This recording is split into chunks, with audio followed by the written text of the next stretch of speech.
Opa, começou? Boa noite, pessoal. Que bom que vocês gostaram da playlist. A gente já começa na vibe, porque, como a Leleca disse ali, a revolução também será bailada. Meu nome é Bianca Lima, eu faço parte da equipe da Chip Ativismo e da Mídia Ninja. Vou acompanhar vocês nessas 2 horas de aulão, porque o bagulho é tenso e intenso, então a gente precisa se aprofundar. Eu vou dar alguns informes antes de chamar a Ives. O primeiro é para falar um pouco do aulão, né? Desse circuito de formação Chip Ativismo. É um projeto que a gente veio elaborando desde o ano passado, né? Na verdade, desde 2020, quando a gente começa a pautar a narrativa da fome uma questão política nas nossas redes, a gente via a necessidade de aprofundar sobre esse tema. E aí, em diálogo com o professor Tiago Lima, do Grupo de Pesquisa sobre a Fome e Relações Internacionais da Universidade Federal da Paraíba, junto com a Adriana Salai, junto com a Ives, junto com o José Raimundo e a Fran, a gente elaborou essa programação, porque a gente, desde quando surge a Xepativismo, que vai para além do arroba, a gente entende a alimentação como uma disputa crucial para a sociedade. E aí, dentro da temática da fome, da problemática, a gente vê que ela é uma questão política que fala de raça, gênero e classe. Então, a gente tentou trazer esse formato para os aulões. Esses aulões vão ser gravados. Alguns de vocês receberam uma mensagem minha nesse final, né, durante essa semana. A gente vai enviar a gravação para quem não pôde participar, tanto a playlist e também os documentos que forem apresentados. Vai ter certificado também. Depois, no final da fala da Ive, a Tayla, do Gente para Brilhar, que também está na equipe de produção, vai compartilhar com vocês o formulário, então quem precisar de certificado pode se inscrever. E aí eu vou dar as boas-vindas, eu acho que é importante falar, talvez quebrando um pouco do roteiro, que é muito simbólico para a gente, numa quinta-feira, às 19 horas da noite, a gente ter numa sala de Zoom 187 pessoas para ouvir sobre a fome, né? E como ela afeta principalmente as mulheres. A gente teve um grande número de inscrições, ao todo foram 1.800 inscrições, a grande maioria são mulheres. E aí a gente vê também que no combate à fome, quem está na linha de frente são as mulheres, são elas as mais afetadas também pela problemática, né? E aí a Ives, maravilhosa, que já já chega na tela, ela vai falar um pouco sobre isso, né? Ela é doutora em Relações Internacionais pela UERJ, mestre em Relações Internacionais pela PUC-Rio e pesquisa a relação entre o gerenciamento da fome e os modos de acumulação capitalista e o trabalho das mulheres. Ou seja, a bicha é foda. Rainha. Então, vou pedir para a Alessandra, que está ali na nossa técnica, que está a Mídia Ninja, que também faz parte da equipe da Xepa, mas para frente eu posso explicar um pouco mais da Xepa para além do arroba, mas agora a gente vai colocar a Ive aqui na tela e vamos tocar reto, porque vai ser intenso. Muito obrigada para todo mundo. Olá, boa noite, estou Olha aqui. ela, boa noite. Que satisfação, minha irmã, que satisfação teve confessar de ter uma mana preta para falar sobre esse tema, porque a Xepa, ela surge e é gerida por duas mana preta e a gente sabe como que é a alimentação para nós, né? A fome tem cor e é a nossa cor. Pois é, valeu, Bianca. Queria dar boa noite a todos e a todas. Como a Bianca falou, né, tem 192 participantes que eu estou vendo aqui para falar sobre fome. É muito significativo para falar sobre essa questão das mulheres ainda mais, né? É muito significativo para mim saber que a maior parte das pessoas que se inscreveram no curso são mulheres, né? Então indica que esse tema, esse recorte, né, do nosso aulão de hoje, ele é necessário, a gente precisa falar mais sobre isso. Queria agradecer também o pessoal da Ninja, que está dando apoio, né, principalmente a Bianca, que está chegando junto do grupo de professores, né, fazendo essa mediação. Queria agradecer também o Tiago, o Thiago Lima, que deu aula na semana passada e que acompanhou parte dessa minha pesquisa, né? Fez aí uma leitura crítica de vários pontos, e o Thiago também, que leva, junto com o FOME-RI, né, o FOMERI, esse tema da fome para a área de relações internacionais, então movimenta muitos debates, considero muito importante, então essa parceria, né, Xepa, FOMERI, Mídia Ninja, para mim é muito especial. Então, eu vou compartilhar minha tela com vocês. Tudo certo? Conseguem me ver? Conseguem ver minha tela? Bom, então o tema desse nosso encontro hoje é fome, substantivo feminino, né? Fome no Brasil. Já começo trazendo aí os resultados, né? Os dois gráficos do relatório da Rede Pensan, que são centrais para a nossa discussão de hoje, né? Mostrando como, de fato, nesse primeiro gráfico, a gente pode ver a diferença, né, de homens e mulheres aí, esse recorte por sexo. Então, a gente pode ver que a segurança alimentar ela é maior, né, e a insegurança alimentar ela é também muito maior nos homicídios chefiados por mulheres. Então, esse aí está aí o nosso recorte de gênero. E também, no recorte de raça, a gente tem, né, que as residências, né, chefiadas por pessoas brancas, elas têm muito mais segurança alimentar do que as residências de pessoas pretas e pardas, e a insegurança alimentar também é maior para essas pessoas. Então, as duas questões centrais aqui desse encontro, né, dessa aula de hoje, primeiro, por que a fome ela é um substantivo feminino, por que a gente observa essas diferenças, né, o que gerou isso, qual foi a situação, onde que essa situação foi articulada, né? Então, a fome é feminina e a fome é racializada, então esses dois aspectos são importantes. E a segunda questão que eu gostaria de trazer é algo, né, uma frase que impulsionou bastante a minha pesquisa, é que observei, né, que isso é muito repetido, tanto por organizações que lidam com o combate à fome, como também por organizações da sociedade civil, que não há segurança alimentar sem as mulheres.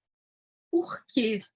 Né? Por que falar de mulheres é falar falar da fome, né? Falar dessa relação intrínseca com mulheres?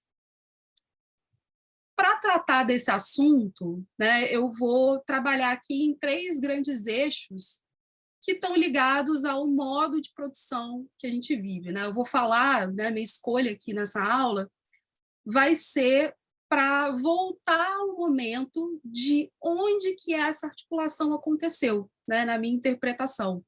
Porque o que eu observo, né, a partir da minha pesquisa, é que existe sempre um retorno a esse momento, a essas justificativas iniciais.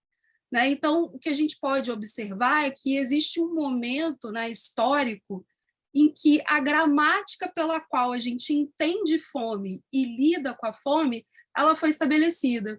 Então, essa feminização da fome, ela não é de agora, né? Ela é um retorno a esse momento inicial, quando esse problema da fome, esse problema da escassez alimentar, ele surge como uma questão social que nós temos, né, que o Estado tem que lidar, que a coletividade tem que lidar. Então, eu parto do princípio, né, e a gente vai trabalhar isso aqui em vários momentos, que o modo de produção capitalista, quando ele se instaura, ele gera uma série de divisões que são apenas divisões aparentes, né? E a gente vai trabalhar com essas divisões, mas, ao mesmo tempo, né, o capitalismo traz uma série de discursos universalizantes, como a questão do trabalho, todo mundo tem que trabalhar, e a gente vai enxergar que esses discursos universalizantes, na verdade, eles se nutrem dessas divisões. Né? Então, os 3 eixos que a gente vai trabalhar aqui, primeiro é o trabalho. Né? O trabalho é uma dimensão muito fundamental, porque ele expressa a nossa relação com a natureza, né? Como a gente se apropria da natureza para viver. E o trabalho no capitalismo, né, a gente observa que acontece essa chamada ruptura metabólica, né? O ser humano ele está separado da natureza. Isso, para questões alimentares, significa que a gente não planta aquilo que a gente come, né? A gente vai precisar comprar alimentos, né? A gente vai observar uma grande concentração populacional, né? Essa tendência à urbanização, onde a gente não está ligado à agricultura, onde essa ruptura acontece, né? Se manifesta. O outro eixo importante aqui para a gente é esse eixo da mercadoria, né? A mercadoria ela tem a ver como nós, dentro desse modo de produção capitalista, a gente satisfaz as nossas necessidades, né? A gente satisfaz as nossas necessidades comprando produtos, comprando mercadorias. E essas mercadorias, elas são grandes abstrações, ou seja, a gente vai no mercado e compra um produto, né? Esse produto foi produzido também de uma maneira privada, que a gente compra um alimento, né, para satisfazer a nossa fome, para a gente se alimentar. Então, essa mercadoria ela é abstraída, eu não sei quem produziu, muitas vezes, eu não sei de onde veio, né? Então, mercadoria é o nosso segundo eixo. E o nosso terceiro eixo é essa, acho que o Tiago até falou sobre isso na aula passada, é essa concepção de regime alimentar, né? Porque a produção de alimentos dela se torna, e a agricultura, ela não se torna mais uma questão local, ela vai ser estabelecida no âmbito internacional, né? Produção e consumo de alimentos vão fazer parte, vão integrar uma rede de comércio, uma rede de exploração que não é só local, né? Que vai envolver áreas distantes, né? Um distanciamento também entre essa produção e esse consumo. Do ponto de vista do trabalho, né, a divisão, a grande divisão que eu gostaria de trabalhar aqui nesse encontro é a divisão que a gente observa entre o lado produtivo, que a gente observa no capitalismo, no trabalho, né, que é o chamado trabalho remunerado, trabalho assalariado, que é o trabalho pago, né, então quando você trabalha para alguém, e o lado reprodutivo, que também envolve trabalho, mas é um trabalho que é invisível, né? Muitas vezes naturalizado, que a gente chama de trabalho reprodutivo. Né? Eu coloquei essa figura do iceberg para ilustrar essa divisão, porque nós, enquanto participantes da sociedade, muitas vezes a gente tem a tendência de só ver a ponta do iceberg, ou seja, a gente só vê o lado produtivo. Então, quando a gente fala de emprego, quando a gente fala de desemprego, a gente está falando dessa ponta do iceberg que é o trabalho visível, o trabalho remunerado. Só que essa divisão entre trabalho produtivo e trabalho reprodutivo, ela esconde uma massa de trabalho necessária para a nossa sobrevivência. Né? O trabalho doméstico, por exemplo, ele é um trabalho reprodutivo. Ele é essencial para que a gente coma, para que a gente viva. Ele é o trabalho que as mães, né, as mulheres realizam no cotidiano, né, o trabalho de cuidado. E esse trabalho, muitas vezes, nem é considerado trabalho, porque ele não se encaixa, né, nesse lado visível, que é o lado valorizado. Então, quando a gente fala de arrumar o emprego, a gente está sempre falando desse lado reprodutivo. Mas é importante a gente ter em mente aqui que esse lado produtivo, ele não está separado, né? Voltando no lado lá das divisões, existe uma divisão que é aparente, mas essencialmente as duas concepções estão interligadas. Eu não posso, né? Eu falo do lado produtivo, mas ele necessariamente está ligado a esse lado reprodutivo. E esse lado reprodutivo, tá, gente, tem uma concepção muito ampla, que é o que a gente vai trabalhar aqui.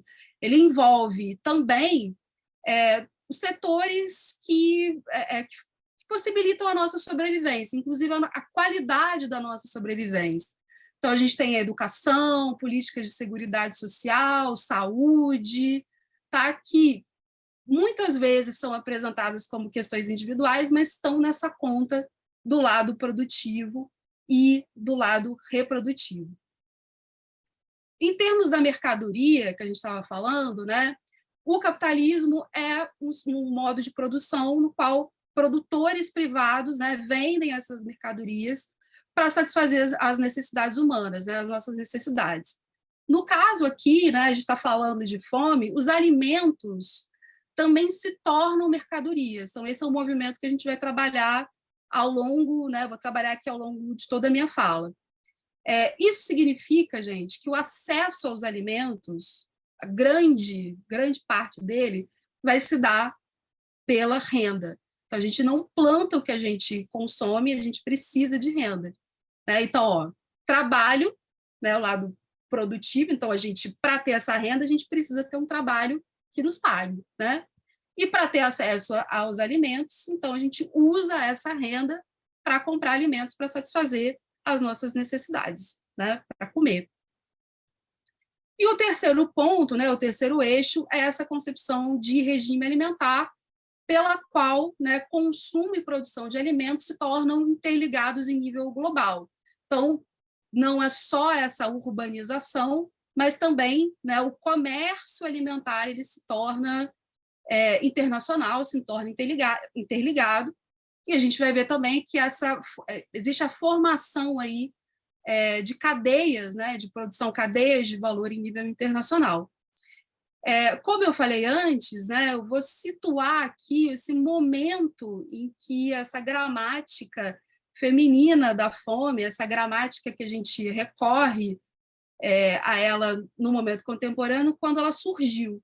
Então, foi nesse contexto do primeiro regime alimentar, né, do início dessa internacionalização do capitalismo, dessa primeira configuração em que a gente vai observar a hegemonia da Grã-Bretanha, né, que vai estabelecer como uma saída para o seu consumo de alimentos, né, um país que se industrializava muito rápido, um país que via o crescimento da sua massa populacional, né, uma saída para isso, foi, né, eles pegaram, né, e reverteram o fluxo de alimentos das suas colônias. Então, a gente não consegue alimentar esse pessoal todo aqui, né, a gente vai pegar, né, das colônias e vai canalizar essa produção das colônias para satisfazer essa necessidade dessa nossa população crescente. Né? Então, eles também vão divulgar esse livre comércio, né? Na verdade, se baseando numa visão de vantagens comparativas. Então, era uma troca muito desigual, né? Então, você pegar os alimentos, produtos primários das colônias e vender para elas produtos industrializados, manufaturados. E eu entendo aí também, dentro desse primeiro regime alimentar, essa fase de transição que acontece nos anos 30, com a chamada Liga das Nações. Né? A Liga das Nações vai ser muito importante para a discussão sobre como a Europa, né, como os países do centro vão acabar com a fome. Era uma questão central, porque a gente vai ter a Grande Depressão, a gente vai falar um pouco sobre isso, e como essa gramática também foi desenvolvida entre os Estados europeus e que se disseminou para o mundo. Né? A gente pode constatar que a Europa, de uma forma geral, né, ela é considerada, ela coloca para si uma missão, né, de estabelecer essa prosperidade da civilização ocidental pela conquista da fome. Então, essa fase do primeiro regime alimentar e essas articulações que nascem na Grã-Bretanha, mas também vão ser discutidas entre os Estados europeus, vão ter, né, como consequência um continente que vai conquistar, vai superar essa situação de fome, mas vai fazer isso como? Né? Exportando a fome, né? Externalizando a fome para outras áreas do mundo. Né? Bom, o contexto do Império Britânico, então, como eu falei, era um contexto de industrialização e urbanização, né? O contexto de um crescimento de uma massa populacional urbana, e o crescimento dessa massa populacional vão colocar diretamente dois problemas fundamentais para essa coletividade: a fome e a pobreza. Né? A fome era considerada, antes desse momento, né, um grande flagelo, um grande infortúnio, mas que tinha raízes em uma outra explicação, vontade de não trabalhar, mas chega um momento, né, que a massa populacional tem o problema do desemprego. Né? Em Londres mesmo, a gente vai observar a realização de diversas marchas da fome, que essas pessoas vão para o parlamento inglês e falam, olha, a gente está passando fome, a gente não tem emprego, a gente quer trabalhar, e como é que a gente faz? Né? E uma outra questão que surge nesse momento, né, uma outra questão coletiva, é a pobreza. Então, essas duas situações, elas surgem ao mesmo tempo, né? Ou seja, a pobreza como a caracterização desses grupos. Né? Esses grupos são pobres, o que é isso? Então, fome e pobreza vão suscitar, nesse momento, um debate sobre uma questão coletiva, que é como é que a gente gerencia essa população, como a gente gerencia essa massa populacional, né? Como é que a gente estabelece aí um padrão de vida ou um debate de custo, né, que vai envolver o custo de vida coletivo para essa massa populacional, né? Ou seja, não era meramente uma questão de alguém conseguir um emprego ou não, né? É o que essa população come, como essa população come, o que ela deve comer, como que o Estado vai lidar com essa pobreza, surge como uma questão coletiva. Por quê, gente? Porque é a divisão aqui entre o lado produtivo e o lado reprodutivo, que é apenas aparente, né? Os trabalhadores ganham, né? Enfim, eles são pagos, né? Existe um salário. E o cálculo desses salários vem do nosso padrão de vida, vem dessa questão coletiva, vem dessa disponibilidade de alimentos. Né? Os salários precisam ser o suficiente para as pessoas poderem, né, voltar lá no alimento como mercadoria, para as pessoas poderem comprar esses alimentos. Né? Se eu tenho uma grande massa populacional passando fome, significa que se esse salário, ou seja, não dá para comprar alimentos, né, se essa pobreza, se essa situação de pobreza ela é maciça, eu começo a ter problemas com a minha estabilidade social. Então, a importância dessa discussão, né, que o Estado vai se envolver nela, é pensar como a gente pode estabilizar essas pessoas, como a gente pode também, ao mesmo tempo, manter mais baixo possível o preço da força de trabalho, para que os salários também sejam mais baixos.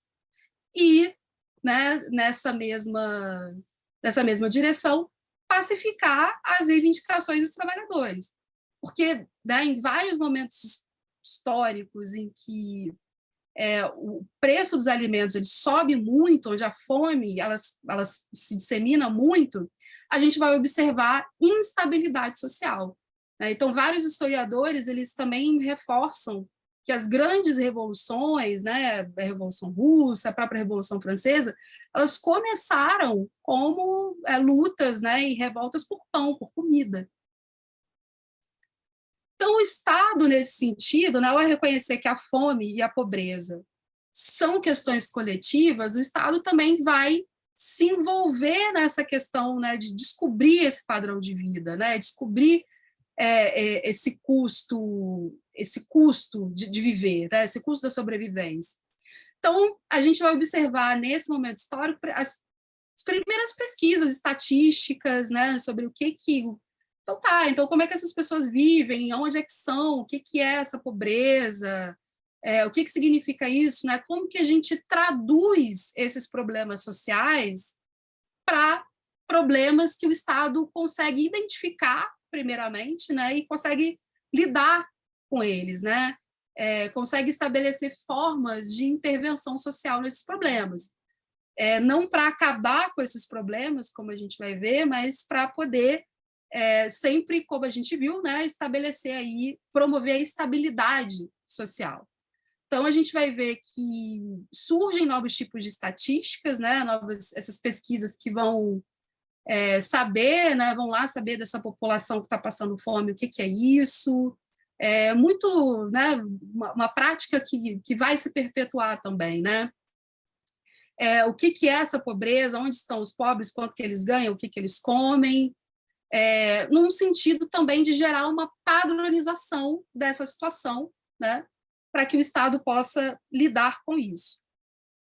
A fome, né, nessa tradução da fome como uma crise social, como um problema, para o Estado, né, nessa padronização, ela vai ser transformada em escassez alimentar, né? Então, a gente não vai observar o uso dessa palavra fome por essas pesquisas, né, do Estado. O Estado ele vai utilizar muito essa palavra escassez alimentar, insegurança alimentar. Né? Por quê? A fome, como uma situação de crise social, ela vai passar a se referir a áreas periféricas. Né? Então, não vai ter fome na Inglaterra, vai ter fome na Índia. Não vai ter fome, né, na Europa, vai ter fome na África, né? Vai ter fome nesses lugares que são precarizados, mas dentro da Europa, nessa tecnologia, essa gramática de lidar com a escassez alimentar, vai gerenciar isso no nível da coletividade e vai instaurar uma série de quantificações, né? Uma série de índices que vão trabalhar esse binômio entre segurança alimentar e insegurança alimentar. Né? Vai ser afastado essa noção de fome. Até porque, gente, a fome nesse momento, né, ela passa a ter uma visibilidade diferente, né, por assim dizer. Então, essa visão de corpos esquálidos, né, uma declaração muito recente do nosso presidente dizer, olha, não tem fome porque a gente não tem, né, essas pessoas muito magras e tudo. Essa visibilidade da fome, ela também não vai estar presente, mesmo que exista fome, ela não vai estar presente nesse centro europeu, né? Vai estar presente nessa periferia, né, em áreas periféricas. E existe, então, também para lidar com essa escassez alimentar, essa centralidade do mercado, né? Que tudo está sempre em fluxo, então a gente tem maior demanda de alimentos, que daqui a pouco vai trazer mais oferta, né? Então, o que o Estado precisa fazer é evitar que a fome chegue a extremos. Então, pensar esse padrão de vida, pensar essas tecnologias, isso é muito importante, não significa que o Estado, nesse momento, ele queira acabar com a fome, mas ele entende que a fome não pode chegar a um extremo, porque ao chegar a um extremo a gente vai ter instabilidade social. Então, como resolver esse problema da fome? Né? Como tornar a fome e a escassez alimentar um fenômeno inteligível, um fenômeno que o Estado pode lidar com ele? Né? A resposta para isso vem do surgimento da ciência da nutrição. Né? Como eu botei aí sublinhado, né? A ciência da nutrição ela pode ser encarada nesse momento como uma economia política da vida. Né? Os grandes debates sobre nutrição não estão nos periódicos científicos, mas sim nos relatórios de economia dessa época, né? Onde eles estão de fato debatendo, né, o que nutricionalmente era necessário para que as pessoas sobrevivessem. Né? Ou seja, como resolver o problema da fome? Então, vamos pensar como as pessoas comem, como que as pessoas, na verdade, devem comer. Né?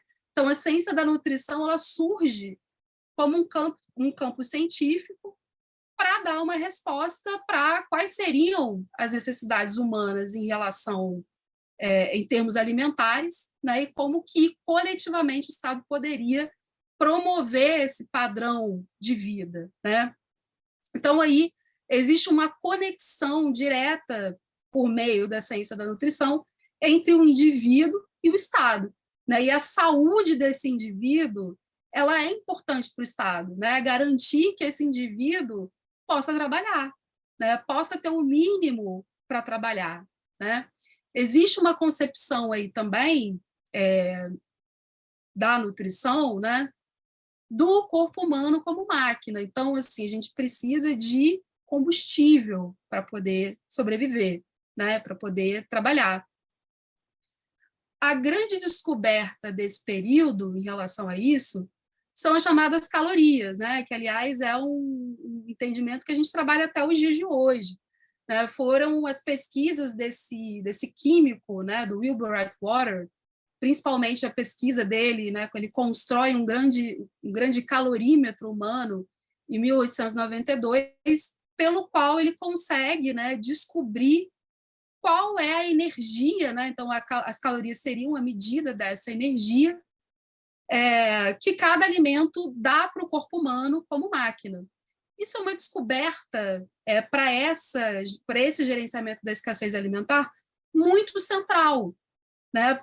Essa frase que eu coloquei aí de um estudioso sobre a fome, do Michael Carolan, ele fala: as calorias fizeram pelas ciências agrárias o que Newton fez pela física, né? Porque elas deram um parâmetro pelos quais a gente pode pensar qual é o mínimo, né? Ou como que as pessoas têm que se nutrir.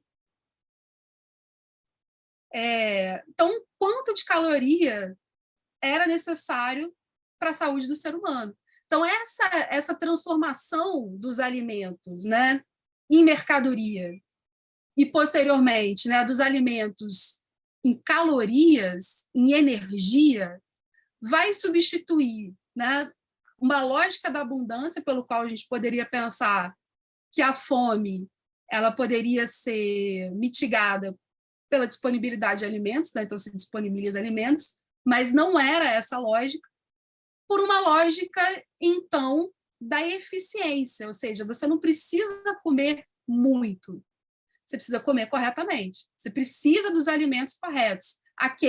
Como assim alimentos corretos?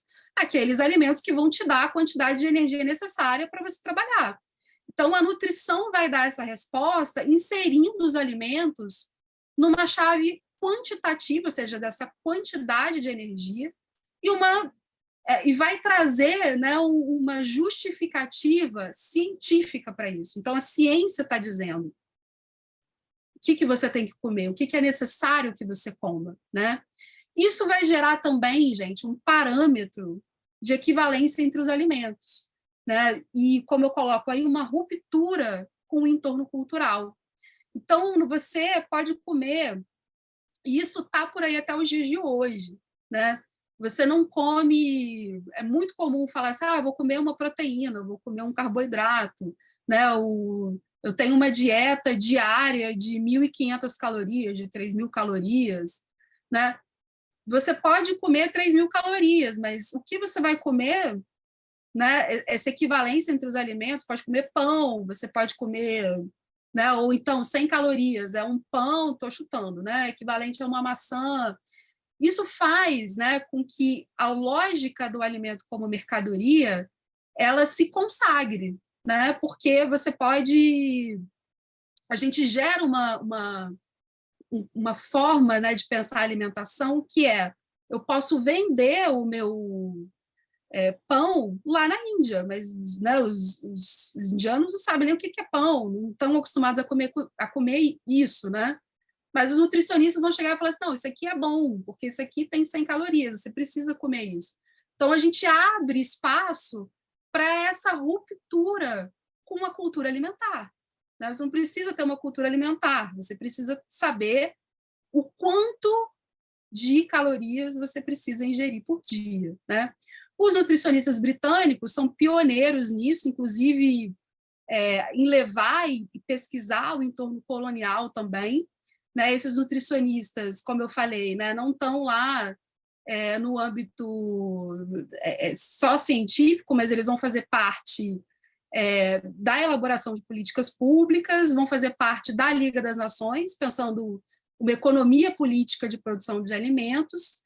Né, e eu citei aí o John Boyd Orr, que ele foi muito importante nessa época, e ele vai ser o primeiro secretário-geral da FAO.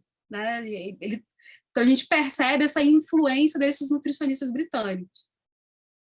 Então, a título de exemplo, né, eu trouxe aí um debate público, né, entre os médicos nutricionistas e o governo britânico, que acontece em 1933, né, pelo qual o Ministério da Saúde britânico tinha colocado, né, que o parâmetro mínimo seria para os trabalhadores, né, seria 3.000 calorias e 37 gramas de proteína. Esse parâmetro é importante porque isso guiava uma série de políticas sociais nesse momento, mas a Associação Médica Britânica fala assim, não, a gente fez aqui umas pesquisas, né, e para a gente eles publicam um estudo e dizem, não, é 3.400 calorias, 50 gramas de proteína. Isso gera um embate entre eles, né, porque o governo não queria que, enfim, fosse esse nível tão alto, né? E aí eu trouxe essa charge que ilustra isso, né? Está escrito aí, Conferência das Calorias, né? Então, a gente pode ver uma série de aristocratas que estão pensando quais são as necessidades de proteína, quais são as necessidades calóricas, que é o mínimo que um homem, né? E, na verdade, é homem mesmo, não é mulher, tem que viver, né? E ele está lá, esquálido, esperando essa decisão, né? Então, ilustra bem como uma coisa, né? Esse gerenciamento da escassez alimentar tem a ver aí. Então, uma outra, né, voltando aí na relação, então, entre fome, pobreza, nutrição e pobreza, o grande argumento dessa época é que a má nutrição não era fruto da pobreza, mas era fruto da ignorância. Ou seja, as pessoas, não é que elas... se as pessoas estavam desnutridas, isso não significa que elas não tinham renda para comprar alimentos. Significava que elas não sabiam comprar alimentos, né? Porque, como eu falei, a lógica passa a ser uma lógica da eficiência. A nutrição vai dizer, não, você precisa, né? Por que você vai comprar açúcar, né? Por que você vai comprar pão? Você tem que comprar cenoura, você tem que comprar pepino, né? O foco dessas discussões, então, sai da produção de alimentos, né? Porque, como eu falei, a saída tinha sido essa importação de alimentos das colônias para focar no consumo, né? nessa eficiência alimentar. Havia, então, uma defesa, né, do ponto de vista público, da possibilidade de uma nutrição satisfatória a um baixo custo, desde que as pessoas tivessem conhecimento para isso, né? O grande problema é que esqueceram de combinar com as pessoas, né? Havia um descompasso entre essas prescrições nutricionais. Então, é algo que, aliás, eu vejo muito no debate contemporâneo, né? O que você tem que comer? Faz uma lista lá, né? Só que esquece o quê? De combinar com as pessoas que passam fome, né? Ou seja, a realidade da fome. E aí eu trouxe uma citação, né, do Al Hamilton, que era uma liderança trabalhista, né, que expressa bem esse descompasso. Ele fala, essa conversa sobre calorias, vitaminas alfabéticas, proteínas, carboidratos e gramas soou como uma língua estrangeira para o trabalhador desempregado, comum, cuja família estava tendo que viver em uma dieta composta, principalmente de batata, margarina, chá e leite condensado. A elaboração de uma dieta base, seu conteúdo calórico, seu valor em vitaminas, é totalmente diferente de comprar alimentos que satisfaçam a família, né? Ou seja, então a gente tem uma lógica nutricional que entra para dizer, olha, é possível ser eficiente com a nutrição sem passar pela renda, então existia uma tentativa pública de dissociar as duas coisas, mas os trabalhadores vão dizer, olha, a realidade é outra, muito diferente. As consequências disso, né? A desconexão entre alimentação, saberes e culturas, a reprovação moral das escolhas alimentares dos mais pobres, então isso também estava em relatórios, né? Ou seja, os pobres são colocados como ignorantes, destituídos de conhecimento, uma hierarquização dos alimentos, então as proteínas são mais valorizadas, continuam sendo. Isso começa desse momento, e também com reverberações da alimentação colonial, né? Então, por exemplo, a gente tem uma condenação do arroz e da dieta vegetariana da Índia, né? Para quem o Gandhi escreve muito sobre isso, sobre essa subversão da dieta indiana, e das raízes, por exemplo, né, inhame e mandioca na África. Né? Esses alimentos são considerados assim, isso é energia rápida, fácil, né? A alimentação não deveria ser baseada nisso. E como fonte de proteínas, né, a maior fonte de proteínas eram as leguminosas. E a gente vai ver que esse debate nutricional vai colocar aí a valorização da carne e do leite. Né? Se a gente pegar os relatórios da FAO logo no começo, a gente vai ver praticamente, né, mensagem subliminar: beba leite, né? Leite é importante, leite é bom. Na discussão do padrão de vida britânico, né, um grande estopim desse debate nutricional vai ser a Guerra dos Boeres, a Segunda Guerra dos Boeres entre 1899 e 1902. Né, eles fazem um teste de aptidão física, né, para aqueles parte dos jovens que vão servir militarmente, e a maior parte não era apto, porque estava desnutrido. Então, aí eles começam assim, poxa, então realmente tem um grande problema aí, né? Vamos ter que incidir sobre isso. Então, eles elaboram, nesse momento, alguns relatórios que, assim, as pessoas não estão comendo, né, bem, estão com problema aí na sua nutrição, e nesse relatório eles vão procurar um sujeito, né, social que, né, quem vai se responsabilizar pela segurança alimentar e nutricional das famílias? As mulheres. Então, textualmente, né? Então, as mulheres vão ser colocadas como aquelas pessoas que vão garantir, estão na linha de frente aí de garantir a segurança alimentar e nutricional das suas famílias.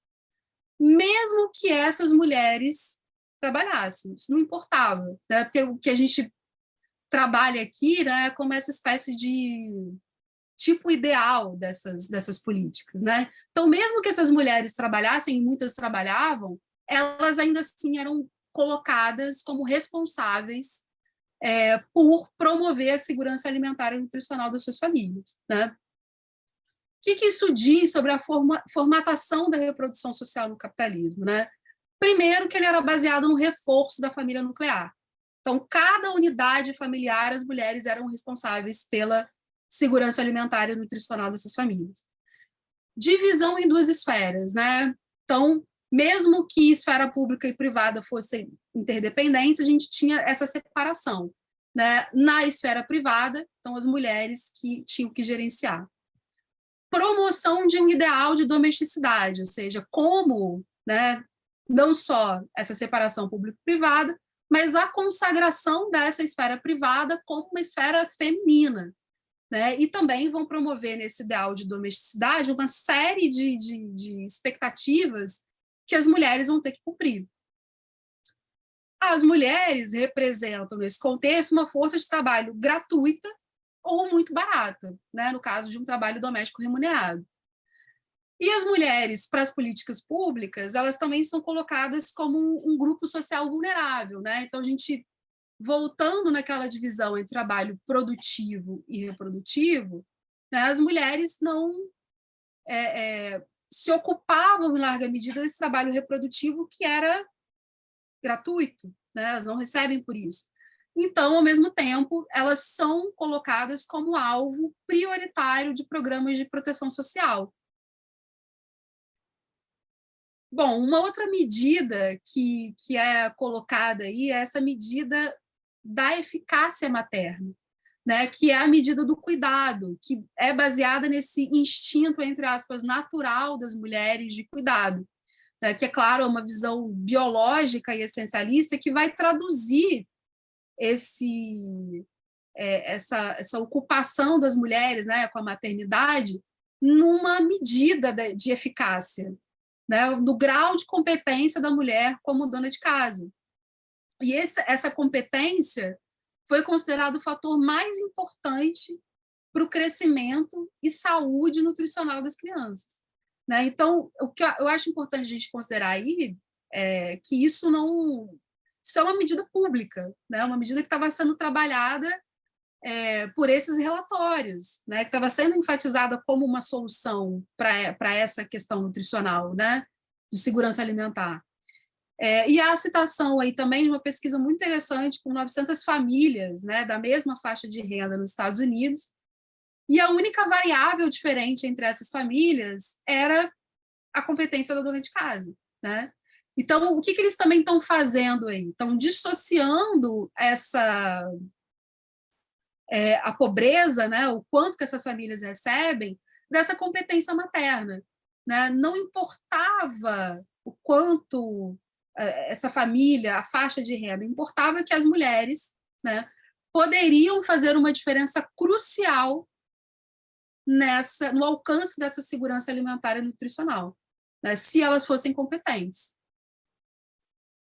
Bom, então a má alimentação ela é colocada diretamente como uma responsabilidade das mulheres, né, que são acusadas em larga medida de serem preguiçosas e ignorantes, né? Então a gente observa aí que a transformação de um problema coletivo de fome, de má alimentação, um problema nutricional, em um problema de escolha individual, um problema moral, né?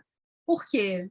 Se a família tinha problemas de nutrição, era a mulher que não sabia escolher, né, a alimentação, não sabia escolher que alimentos comprar, não sabia preparar esses alimentos, né? Tem uma frase num desses relatórios que é assim, diz assim, né, não é que os alimentos sejam escassos na Grã-Bretanha, mas a mente da mulher para cozinhar com esses alimentos, né? Então, a investida do Estado vai ser nessa visão de que era necessário uma educação doméstica, né? Era preciso ensinar as mulheres a cozinhar, né? O que é muito interessante, porque a gente fala hoje assim, pensa na sua avó que cozinhava, né? Na sua ancestralidade, mas desde o primeiro momento, essas prescrições estão tentando ensinar as mulheres a cozinhar, né? Elas já cozinham, obviamente, né? Elas já têm esse conhecimento. Ensinar as mulheres a cozinhar, a comprar alimentos, a organizar a economia doméstica, a tornar esse trabalho reprodutivo mais eficiente, para que coletivamente ele tivesse o impacto de um aumento da segurança alimentar e nutricional, né?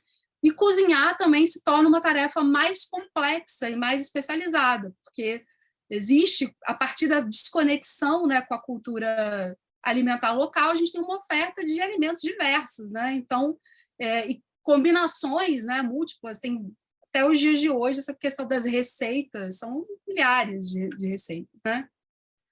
Consequências disso, né, para a organização do capitalismo até hoje. Dificuldade das mulheres em ocupar postos de trabalho no espaço público, né? Então, se elas são as responsáveis, protagonistas dessa reprodução social no espaço privado, difícil sair para o espaço público, né? E se sai, o salário das mulheres, né, voltando lá na ideia do padrão de vida, é sempre complementar. Então, os relatórios defendem mesmo que o salário das mulheres tem que ser mais baixo. O cálculo dos salários, né, tem como base essa responsabilidade masculina em sustentar a família, então são salários mais altos. E o cálculo das calorias, ou seja, de quem tem que comer, é baseado nesse man values, né? Eu botei a foto de um relatório, como é que é, né? Então, estabelece os valores calóricos das necessidades masculinas, porque visualmente é o homem que vai trabalhar, e o resto a gente vai derivando desse homem, né? Então, o começo aí fala que, né, a mulher requer 8/10 da alimentação do homem, né? Isso se reflete, gente, que em muitos casos, quando as famílias não têm o que comer, as mulheres passam fome, tá? Elas deixam de comer para o homem comer e para os filhos homens comerem também, né?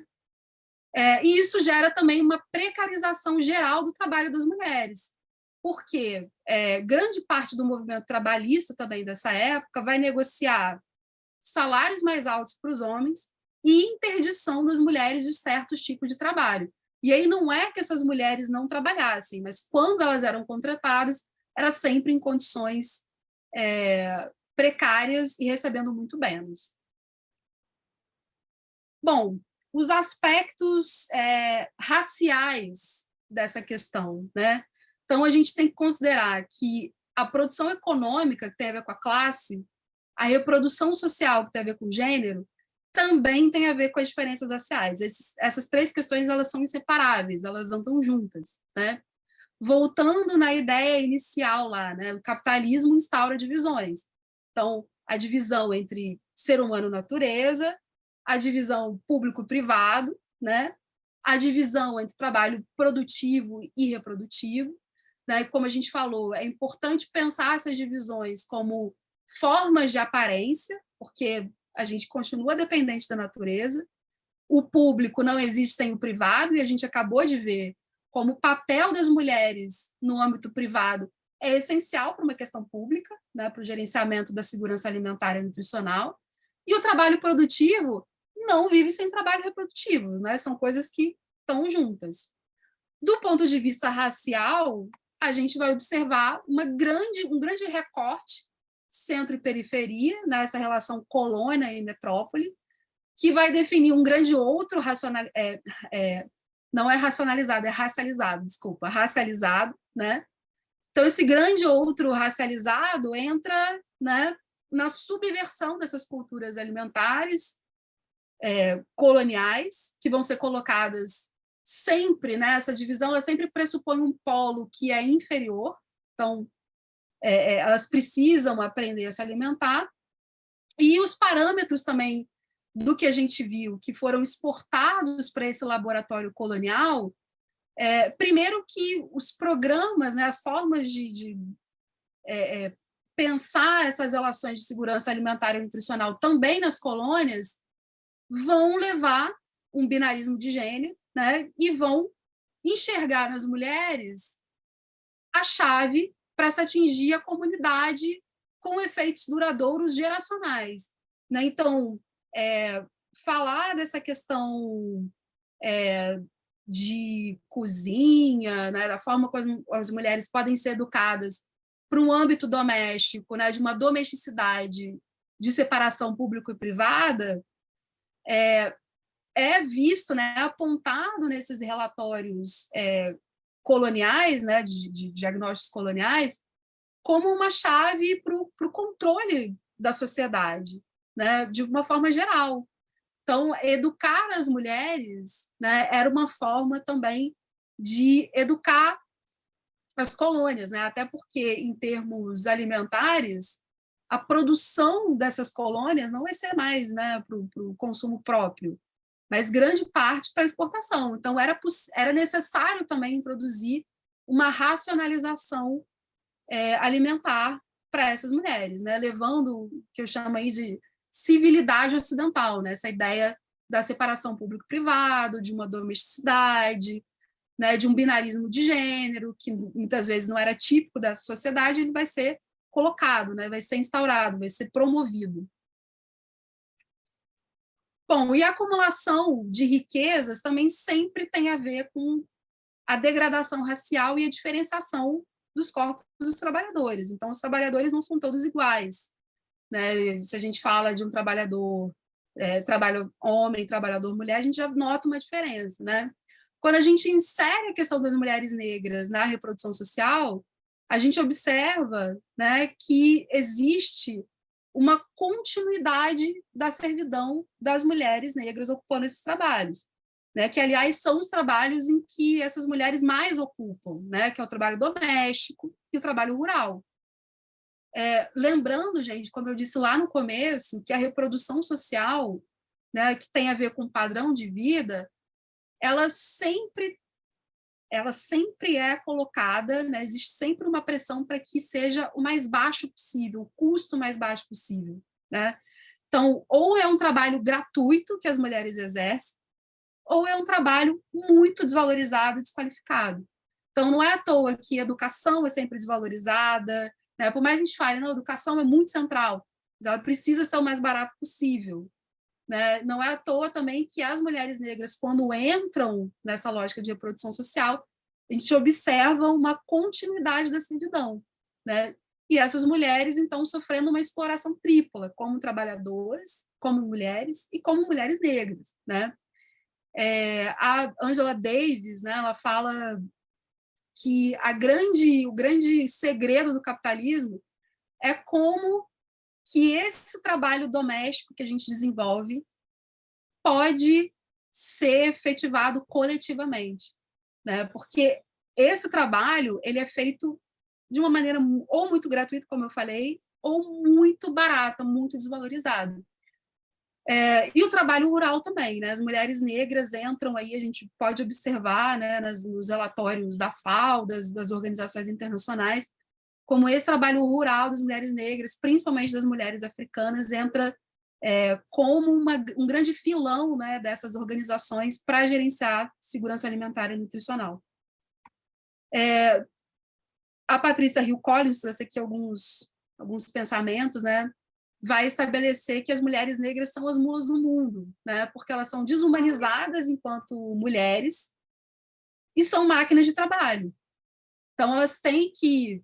E aí a Lélia Gonzalez completa, né? A mulher negra é o burro de carga, carrega a própria família e a família dos outros nas costas. Então, tem que trabalhar para famílias fora de casa e para sua própria, né? E a Cláudia Jones, né, que que começou a elaborar, pioneira, também mulher negra, de como esses trabalhos são todos interligados, né? Ela percebe que as mulheres negras são as últimas a se beneficiarem no movimento de prosperidade econômica, mas também são as primeiras a sofrer os reveses, né? E isso é muito importante, porque em momentos de crise econômica, as mulheres negras são as primeiras a perderem seus empregos, as primeiras a terem que voltar para trabalhos precarizados, para o trabalho doméstico, né, para assediarista, e as últimas a se beneficiarem em caso de prosperidade econômica, né? Se acreditava, né, a gente tem uma economista negra que é muito importante, que chama Sadie Alexander, e ela identificava que as mulheres negras estavam ocupando, principalmente no contexto do entre guerras americano, né, mais postos de trabalho, outros postos que não eram de trabalho doméstico, e ela identifica que isso seria um progresso, né, de que as mulheres negras, então, teriam conquistado o seu lugar fora desse lugar da servidão da reprodução social. E aí a Cláudia Jones vem e fala assim, não, senhora, não conquistaram, porque existe uma pressão para que a reprodução social seja o mais baixo possível, e as mulheres negras são sempre aquelas que são empurradas para esse tipo de trabalho. As reflexões finais, gente, a partir disso tudo, né? Voltando na frase que eu coloquei lá no início, né? Sem as mulheres não há segurança alimentar. E aí eu procurei colocar aqui na minha fala, né? Como isso foi algo construído, e de fato, sem as mulheres não há segurança alimentar. As mulheres seguram o rojão da sobrevivência, né? Da reprodução social, da reprodução da vida, estão nessa linha de frente. E a gente observa que essa feminização da fome, ela vem acompanhada da feminização da pobreza, que é algo que as feministas estão levantando desde a década de 70, e mais recentemente da feminização da agricultura, né? Existe aí, a FAO identifica que grande parte do trabalho rural de produção de alimentos é feito por mulheres, principalmente na Ásia e na África, né? Então, são trabalhadoras mulheres, né? E racializadas também. Então, é para a gente observar a importância desse trabalho reprodutivo, né? De como ele é uma grande conexão, uma série de âmbitos, a contradição entre produção e reprodução, né? Porque a produção parte de uma lógica de exploração do trabalho e a reprodução da lógica de sobrevivência, da boa vida que a gente pode ter. Então, as duas coisas se chocam, né? Então, constantemente, a gente observa esse rebaixamento da reprodução social para que ela seja barata, para que os salários sejam mais baixos. Essa situação toda que eu falei, né, coloca uma necessidade de a gente pensar no resgate do conhecimento e saberes ancestrais, porque eu discuti aqui como a nutrição procurou estabelecer um conhecimento universalizante que sobrepujava esse conhecimento local, e, na verdade, a gente precisa voltar a ele, né? Voltar a valorizar alimentos e culturas locais, né? Porque a gente não come cientificamente, isso deu errado, né? Ao longo desses séculos, a gente não come carboidratos, a gente não come proteínas, a gente come comida, né? A gente come alimentos que estão inseridos em cultura, né? Que estão inseridos em uma outra lógica. um grande problema que surge daí é sempre essa apropriação, o risco de apropriação do protagonismo das mulheres na reprodução social. Então, por exemplo, né, a FAO, que é a Organização das Nações Unidas para a Alimentação e Agricultura, reconhece o trabalho reprodutivo das mulheres, né? Mas o que a FAO diz? A FAO vai remunerar as mulheres por esse trabalho? Não, a FAO diz que é impossível isso. Fala, não dá. Ela cita o caso da Índia, né, que a Índia precisaria arrecadar 200% mais impostos só para pagar as mulheres. A FAO vai dizer o seguinte: vamos otimizar, gente, esse trabalho, homens, vamos fazer trabalho reprodutivo também, né? Mulheres, vamos esticar a corda aí da reprodução, no trabalho, vamos otimizar. Então, existe sempre esse risco, né, dessas organizações se apropriarem desse protagonismo para manter uma situação de desigualdade, né? Então, a reprodução social, né, ao meu ver, ela tem que ser uma trincheira de mudança, da gente enxergar como as mulheres, na ponta de frente da segurança alimentar, podem pensar conexões, né, e outras formas de superar a questão da fome, formas coletivas, formas que têm a ver com o local, formas que têm a ver com outras maneiras de conhecimento, tem a ver com cultura, né? E também, né, da minha exposição aqui, né, a fome é um problema permanente, né? Um problema permanente, um problema que requer intervenções políticas e não apenas o gerenciamento das condições mínimas de sobrevivência, né? Porque a gente, como fala o projeto, né, a gente é para brilhar, não é para sobreviver, né? Então, a gente precisa pensar, né, que a gente está vivendo uma crise social que a gente chama fome, mas a fome ela não acaba, né? Mesmo quando ela não estava nas manchetes, mesmo quando o preço dos alimentos não estava tão alto, né? Quando a inflação não tinha tido ainda esse efeito, a fome ela é parte, ela é permanente, ela faz parte do cenário. Então, a gente precisa sempre pensar formas de incidir politicamente sobre esse problema. A gente precisa ter política pública, a gente precisa ter programas de distribuição de alimentos, né? Isso é uma necessidade. Por quê? Porque a desconexão entre ser humano e natureza faz com que exista sempre um descompasso entre renda e acesso a alimentos. Então, a gente precisa sempre pensar formas de superar isso. E é isso, gente. Eu indiquei aqui alguns livros.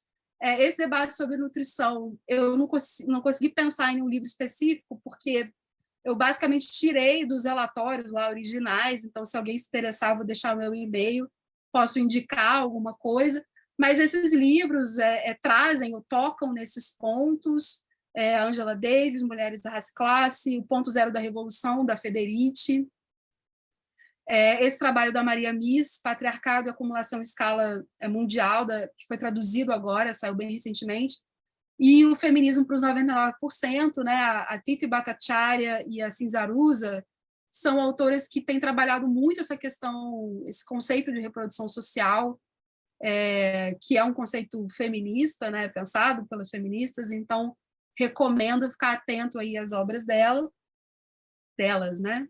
Agradeço meu e-mail para quem quiser.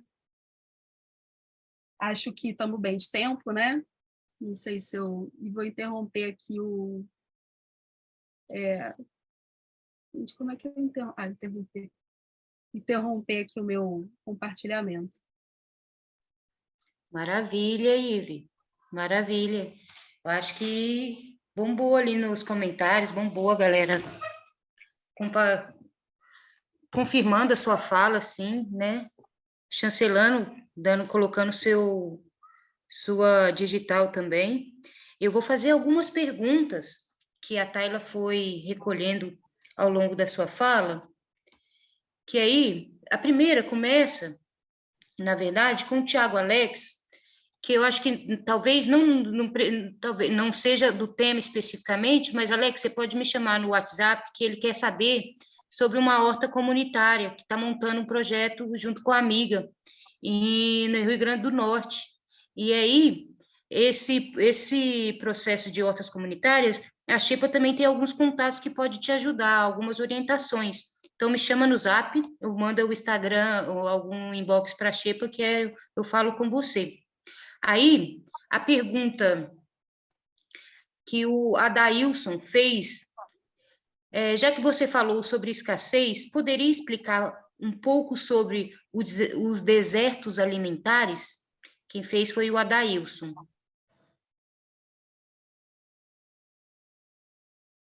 Você vai fazer as perguntas, eu vou respondendo, você quer fazer um bloco e eu Como você respondo? prefere? Acho que pode fazer umas 3. Então, beleza. Aí, essa primeira, então, é do desertos alimentares. A Yolanda mandou a pergunta também: como medir o alcance das PPs para alimentação dentro do recorte de gênero em períodos de Covid? Aí, a terceira pergunta é do nosso amigo Tiago Lima: como a pensar as relações entre cuidar e trabalho invisível das mulheres? Como isso impacta os custos do sistema alimentar? Fechou esse bloco de 3, depois eu volto com mais 3, que é a pergunta da A Marcela. segunda, eu não entendi muito bem. Como medir? Alcance das PPs, P.P, para alimentação dentro do recorte de gênero em períodos do Covid. O que é PPs? Políticas públicas. Ah.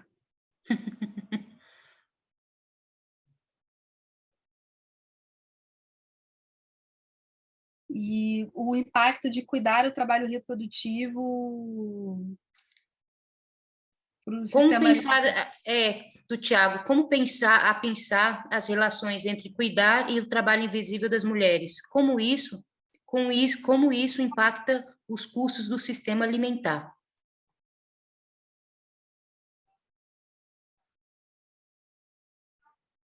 Beleza. Essa questão da escassez alimentar, né? Pelo que eu entendo, os desertos alimentares são lugares em que você não tem uma oferta de alimentos adequada, né? Eu responderia sim, porque à medida que a gente tem esse pensamento, né, nutricional sobre calorias, né, a gente também vai observar ao longo do tempo, né, a minha fala não foi tão longe no tempo, uma desconexão mesmo com... se antes a gente era necessário ensinar as mulheres a cozinhar, né, a gente depois vai observar que a indústria toma conta com alimentos ultraprocessados, né, alimentos prontos. Então, assim, não é... A gente percebe que, assim, esse pensamento sobre a qualidade da alimentação, ele vai dando lugar a alimentos que são mais baratos, né? Então, os desertos alimentares, ao meu ver, se inserem nessa lógica, né? Onde lugares em que você não tem alimentos, a oferta de alimentos frescos, né? Assim, alimentos prontos, e isso isso está diretamente relacionado ao que eu tinha falado sobre a necessidade de manter o custo da reprodução baixa, né? A pesquisa saiu também pelas pesquisas, né, que os preços dos alimentos ultraprocessados pela primeira vez são mais baixos do que os alimentos frescos, né? Então isso é um projeto, né, dessa lógica da reprodução social. Então, essa preocupação com a qualidade alimentar, ela vai ficando para escanteio, né? Então, a escassez alimentar, ao meu ver, se relaciona nesse sentido, que aí a gente tem a substituição dessa preocupação se a gente está comendo certo por um alimento que dá para comprar, né? Que dá para a gente se alimentar. A pergunta do Tiago, né? Qual é o impacto dos custos do trabalho reprodutivo e de cuidado para o sistema alimentar? Enormes, né? Porque esse trabalho reprodutivo, porque a minha visão, né, o que eu observo, é que vai haver uma desconexão nos sistemas alimentares de uma produção agrícola que vai ser destinada para como agronegócio, né, para venda, né, e a produção alimentar para de pequenos produtores destinadas para alimentação. E essa pressão dessas duas lógicas, né, vai fazer com que o trabalho de produção de alimentos ele seja cada vez mais precarizado. E, como eu falei no final da minha exposição, cada vez mais protagonizado por mulheres. Então, essa força de trabalho no campo, ela tem se feminizado cada vez mais. Né? Existia uma estatística que eu acho que é um pouco exagerada, mas que 80%, por exemplo, na África, dos alimentos da África subsaariana são produzidos por mulheres. Né? Então, elas escolhem o que plantar, como plantar. Não sei se chega a 80%, mas é um número muito expressivo, e na Ásia também. Então, os custos do trabalho reprodutivo, a gente tem que pensar que essas mulheres também são protagonistas da reprodução social das suas famílias. Né? Então, imagina como que elas... a FAO incide bastante nisso, né? Porque o que a FAO quer é que elas sejam mais eficientes na sua produção. Então, só aí a gente pode observar como esse custo ele é muito alto. Né? Se a mulher não tivesse o trabalho reprodutivo para cumprir, ela produziria mais alimentos. Né? A lógica da FAO é essa. Então, os projetos de desenvolvimento que são pensados nesse sentido, eles sempre têm lá o lado de como tornar mais eficiente o trabalho doméstico de cuidado das mulheres, ou como que as mulheres podem combinar as duas coisas, né? Produzir aquilo que elas vão vender, né? Fazer isso mais... E falando da produção de alimentos, né? A segunda pergunta, como medir o recorte do alcance das políticas públicas para as mulheres em tempo de Covid? Bom, eu acho que essas pesquisas da Rede Pensan têm dado uma resposta sobre isso, né? Eu não sei se eu entendi bem, se eu não entendi, a pessoa se pronuncia aí de novo. Né? Eu acho que o relatório também produzindo esse recorte, né, de gênero e raça, mostrando como a fome se vale dessas desigualdades, né? E como crises sociais como a Covid batem mais forte, né, nas mulheres e nas pessoas racializadas. Mara, vou entrar então no segundo bloco de perguntas, tá? A Marcela fez uma pergunta que foi que a Mari também ia fazer, mas está contemplada pela pergunta da Marcela. Qual deveria ser o papel do Estado para tirar dos ombros das mulheres negras a responsabilidade da segurança alimentar de seus núcleos e equilibrar entre todos autores sociais? Espera aí que eu fiquei lendo mal. Qual deveria ser o papel do Estado para tirar dos ombros das mulheres negras a responsabilidade da segurança alimentar de seus núcleos e equilibrar entre todos autores sociais? Aí o Alan Fernandes, Alan sempre presente nos comentários da Xepa. O conceito de nutricionismo se aplica a essa ciência do saber comer calorias, proteínas e carboidratos? Aí, a outra pergunta do Pedro Fernandes. A fome, enquanto construção social, é um projeto que dá certo para o capitalismo moderno. Como pensar em sua superação? Como vincular a discussão em torno do feminismo para a superação desse modo de produção e da fome? Vamos lá, Marcela. Qual deveria ser o papel do Estado em desobrigar as mulheres negras? Bom, o papel do Estado tem a ver com as políticas públicas, né? Mas, pela minha exposição também, acho que fica claro, né, que o Estado ele trabalha numa lógica de não superação dessas contradições, né? Então, assim, claro que política pública é muito importante, mas, ao meu ver, é muito importante que a sociedade civil, que as próprias mulheres negras, né, e as mulheres de forma geral, se articulem para pressionar por outras formas, né? Então, assim, o papel do Estado é essa elaboração de políticas públicas e da sociedade civil de pressionar, né, para que isso aconteça, porque pela lógica do Estado, se a gente deixar, né, na lógica do Estado, sempre vai ser de gerenciamento desse trabalho reprodutivo, né, e nunca de superação desse problema. Então, e isso a gente tem que pensar se existe esse trabalho gratuito ou um trabalho que é muito barato, o Estado dificilmente vai deixar de contar com esses trabalhos, né? Então, pensar outras formas de articulação para que a gente possa superar essas competições, né? E pressionar o Estado a debater isso, né? A debater outras formas de política pública. Pergunta do Alan, conceito de nutricionismo, tem tudo a ver é exatamente isso, né? Do George Skrines, né? Então é isso mesmo. É uma lógica que começa no contexto que eu falei, né? Lá do surgimento da ciência da nutrição, mas que ao longo do tempo ela vai se tornando, né?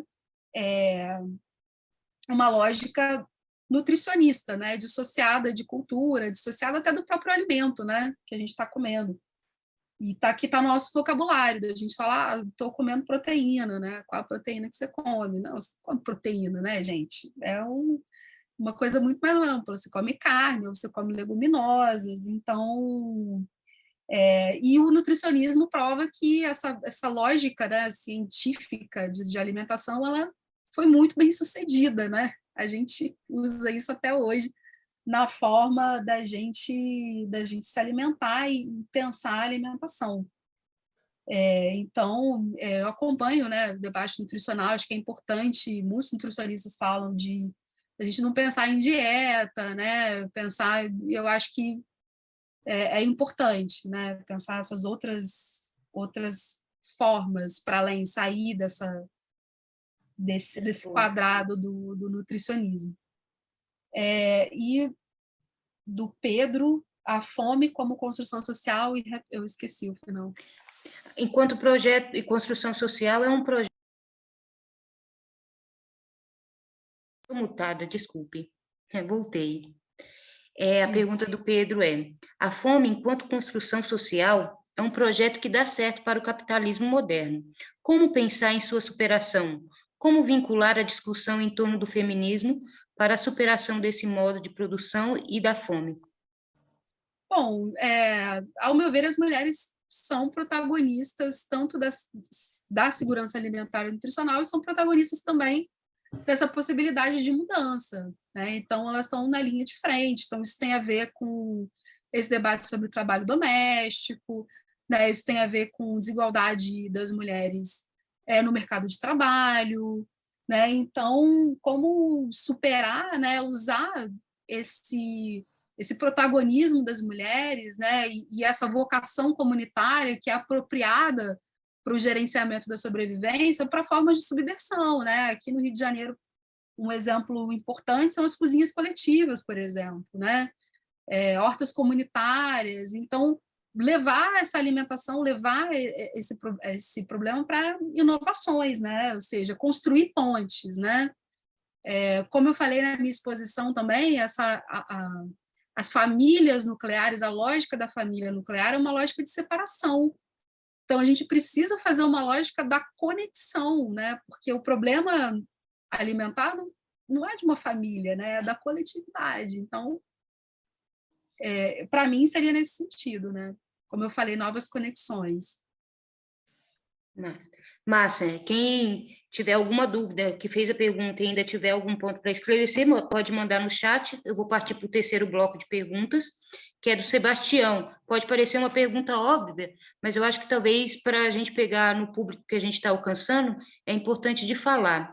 É justo jogar a responsabilidade da mulher pelo cuidado alimentar e até gerir financeiramente a casa? Não seria mais justo educar para uma divisão de responsabilidade, inclusive da divisão da paternidade? Essa foi a pergunta do Sebastião.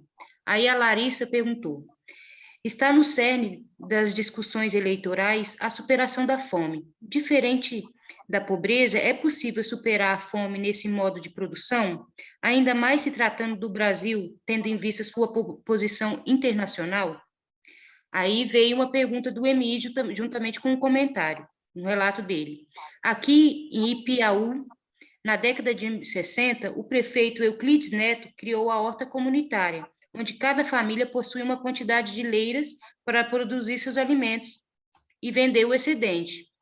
Também criou a Fazenda do Povo, onde cada família recebeu uma quantidade de hectares para cultivar e morar.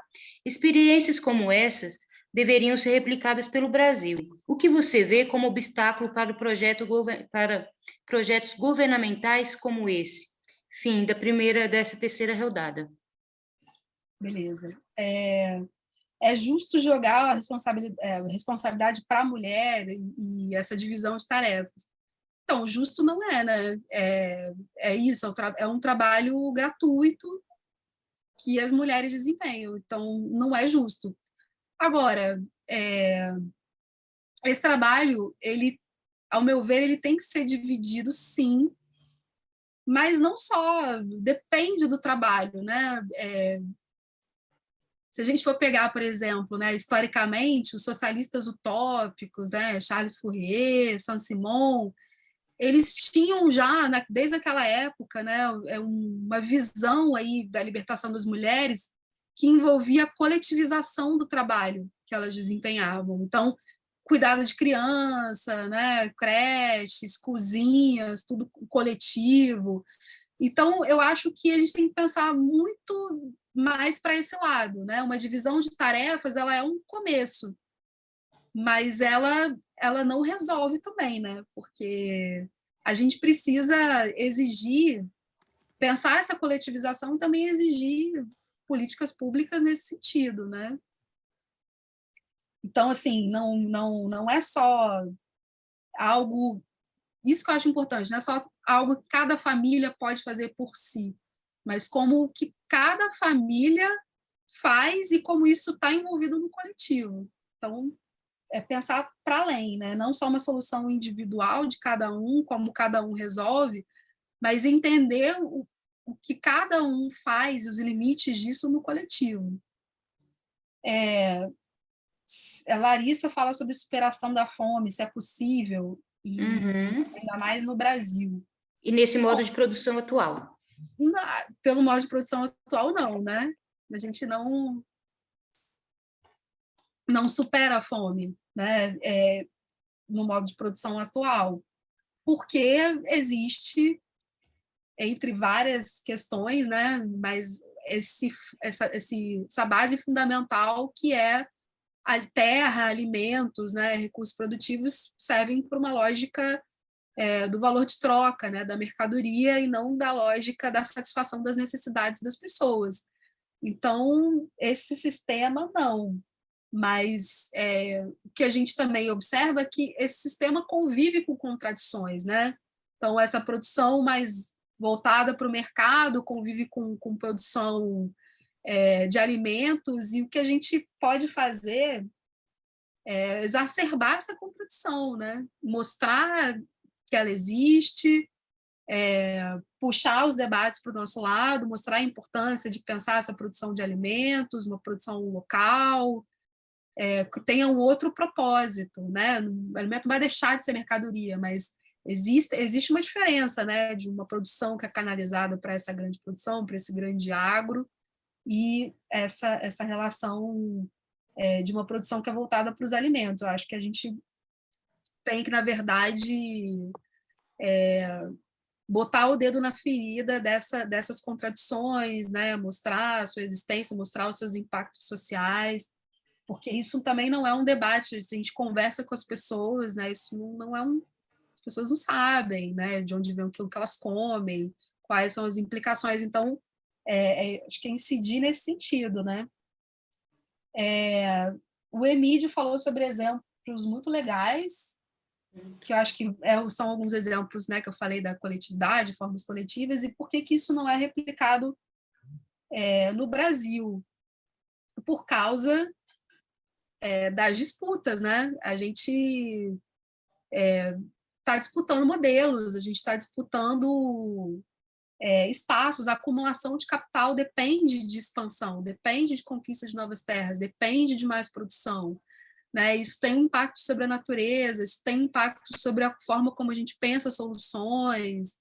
Né? Você falou do joio e do trigo, me marcou muito o episódio do podcast que eles fizeram sobre a relação do agronegócio com Lula, E a entrevista que eles fazem, né, com a liderança da FPA é maravilhosa, assim, para quem quer entender essa contradição, porque eles perguntam, não, mas o governo Lula favoreceu muito e tal, e não interessa para eles que favoreceu, né? Porque eles querem mais. Ele diz, não, favoreceu, mas teve lá o MST no fundo da questão, entendeu? Isso vira uma grande coisa, porque não basta X, é 2x, é 3x, a mentalidade é essa, né?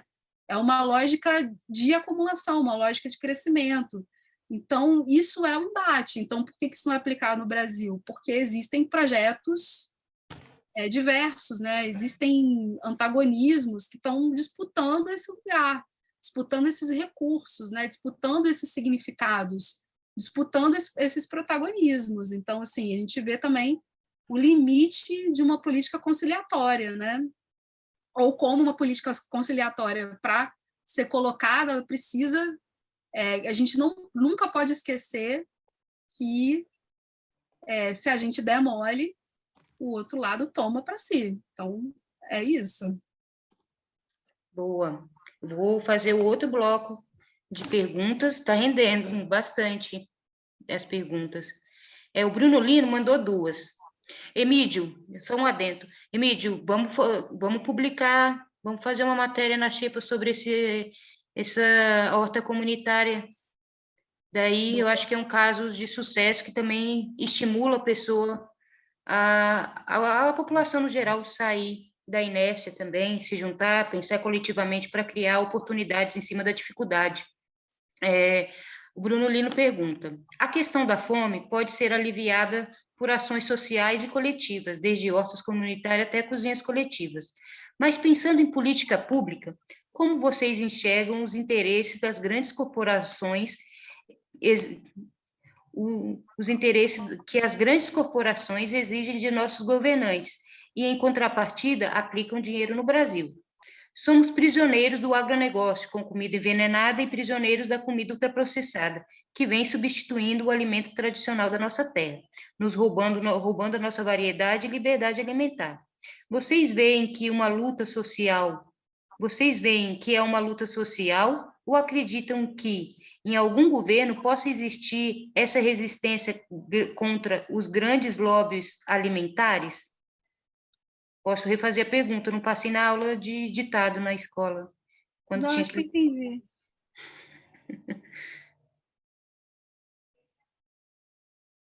Tem mais? São duas do Bruno. As próximas podem chegar aqui a qualquer momento.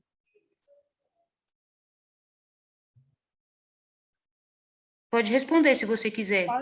É, eu acho que assim, a possibilidade de resistência, né, aos grandes lobbies, eu acho que é muito difícil ter um governo de embate. A gente observa, né, no capitalismo nessa trajetória, né, da agricultura como um setor produtivo, né, que existe uma grande acumulação de poder nas mãos de muito poucas empresas, né? As empresas ABCD, que gerem commodities, gerem cadeias produtivas e que têm um poder de inserção muito grande. Então, uma resistência a esses grandes lobbies, eu acho bem complicado. Eu acho que existe possibilidade, assim, falando bem sinceramente, de gerenciamento disso, né? De limitação, de formas que a gente pode contornar, que, claro, dependem de muita articulação política, né? E agora, resistir a esses lobbies é a revolução, né? No limite é isso. E também, gente, essas resistências, elas dependem...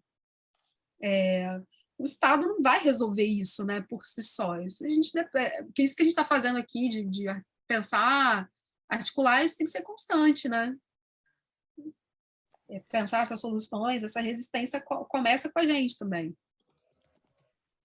Sim, eu acho que nenhum projeto político que está colocado ainda, de nenhum partido, nenhum político específico, ele vai com o pé na porta contra o lobby dos ultraprocessados. A gente pode ver o caso lá do Gustavo Petro, que está indo com o pé na porta contra os impostos, a favor dos impostos das bebidas açucaradas e tudo mais.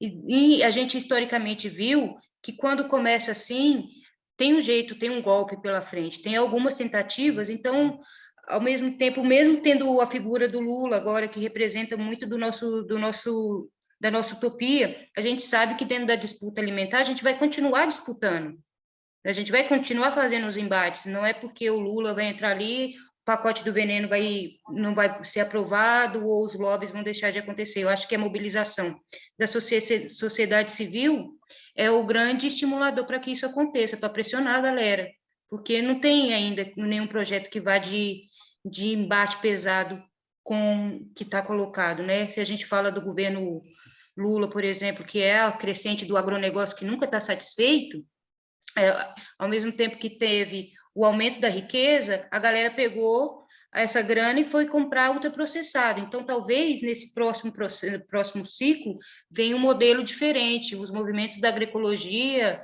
da agricultura familiar, estão forçando a barra ali para falar, não é só geração de renda. Eu tenho que pensar no Bolsa Família de produtos agroecológicos também. Então, eu acho que, enfim, o Alan é meu fã ali, é o fã da Xepa. Muito obrigada. Então, vou fazer a pergunta de novo, desculpa te interromper, Ive. Maravilhosa, é isso mesmo. O Josias perguntou: a demanda imposta pelo grande capital não tem forte repercussão sobre as necessidades básicas da população, considerando seus diferenciados níveis culturais? Sabe-se que o grande capital é insaciável na sua fome de lucros, que usualmente conduz a conflitos sempre alimentados, sobretudo, pela indústria armamentista. Em resumo, para eles, o que importa é uma abundante e barata mão de obra, e, sobretudo, sobre o mais dividida, desorganizada e desinformada. Na verdade, não foi uma pergunta, foi um comentário.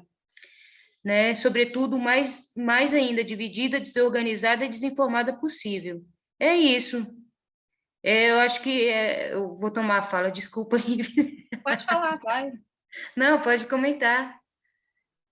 Eu acho que sim, né?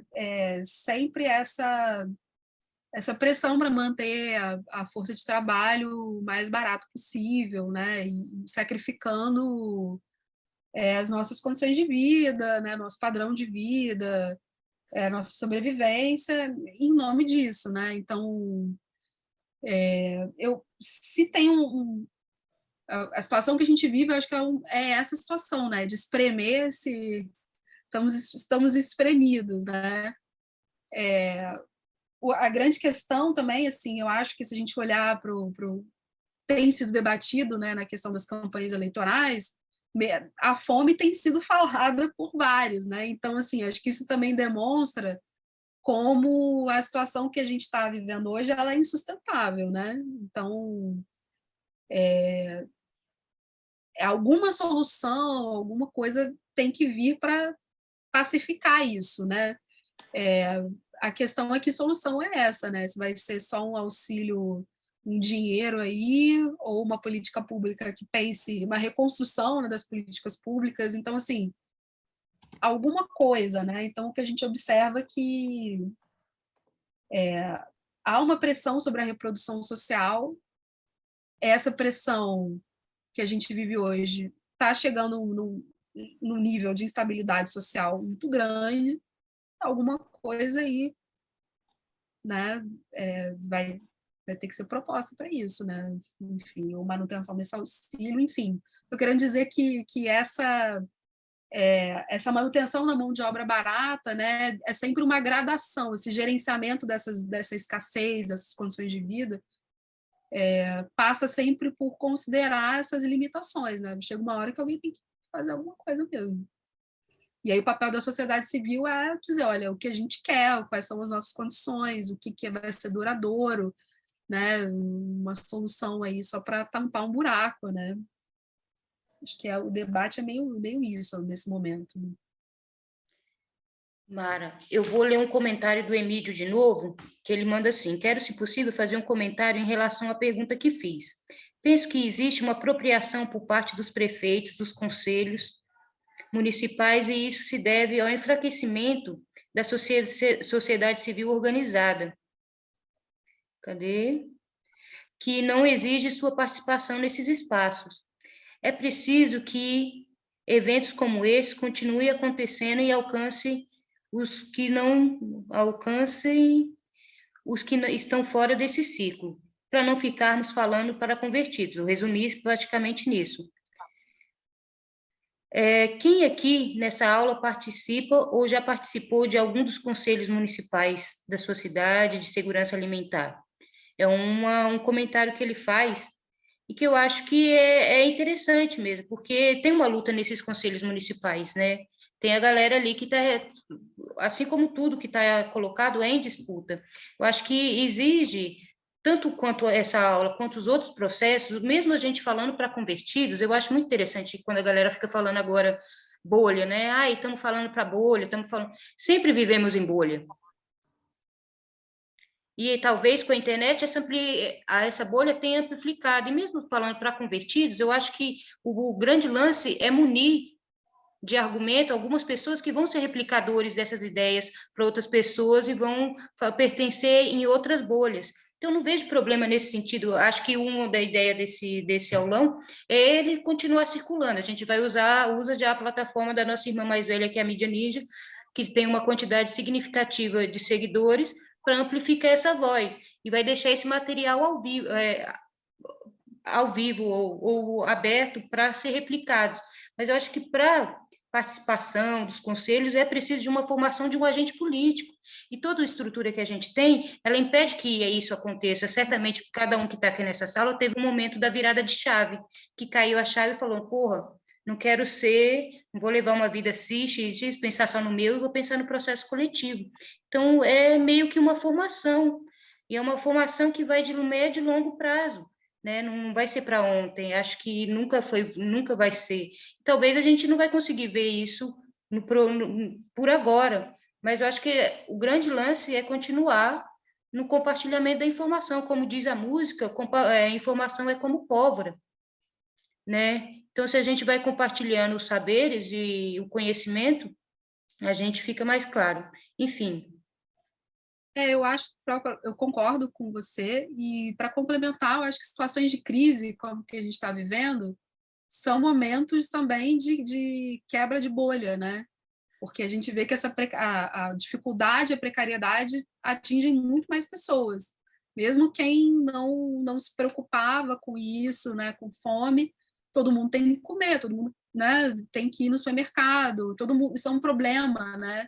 Então, esse momento quando a fome se torna esse problema mais agudo, uma crise, é justamente o momento em que isso que você está falando, a realização desses encontros tem um potencial multiplicador muito grande, porque junta os pontos, né? Explica para as pessoas, olha, por que o que você está comprando está muito mais caro, né? De onde está vindo isso?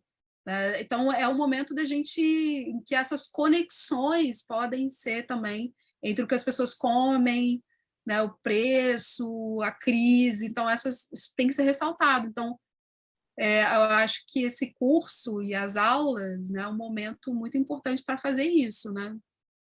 Não é só pregar para convertido, eu acho, né? Talvez para algumas pessoas sim, mas uma grande maioria aí não. E uma grande maioria também que passou a se perguntar sobre as questões que a gente está debatendo aqui, entendeu? Então, é uma oportunidade, é um momento propício para isso, né? Não, e eu acho muito...